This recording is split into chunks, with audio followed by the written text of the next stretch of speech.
இங்க ஒருத்தனோட கால்ல 100 கிலோ அயனோட சேர்த்து செயின் நல்லா கட்டிடுறாங்க. அடுத்த செகண்டே அங்க இருக்கக்கூடிய திருடங்க இவனை தூக்கி கடல்ல போட்டுடுறாங்க.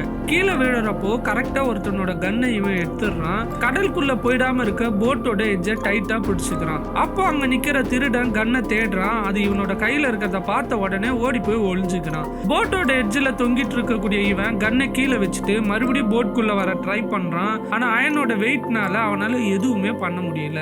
அப்போ அந்த திருடன் ஓடி போய் போட்டை ஸ்டார்ட் பண்ணிடுறான். இவனும் அந்த போட்டை பிடிச்சுக்கிட்டே வரான். ரொம்ப ஸ்பீடா போறதுனால அவனால ரொம்ப நேரம் அந்த போட்டை பிடிச்சிருக்க முடியல. ஒரு கட்டத்துல கையை விட்டுடுறான். அயன் ஆங்கர் வெயிட்னால அவன் கடலோட அடிமட்டத்துக்கு போயிடுறான். அதுக்கப்புறம் அவன் செயின்ல இருந்து தப்பிக்க எவ்வளவோ ட்ரை பண்றான். ஆனா அவனால முடியவே இல்லை. அப்பதான் அவனுக்கு ஒரு ஐடியா வருது. அவனோட கீழே விழுந்த ஹேண்ட் கன்னை தேடுறான். பார்த்தா லக்கிலே அது கொஞ்ச தூரத்திலேயே விழுந்திருக்கு. உடனே ஆங்கரை எடுத்துக்கிட்டு குதிச்சு அது கிட்ட போறான்.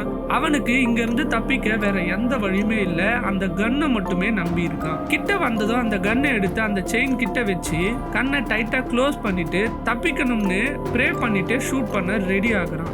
இதுல இருந்து இவன் தப்பிச்சிருப்பானா மாட்டானான்னு நீங்க கமெண்ட்ல சொல்லுங்க.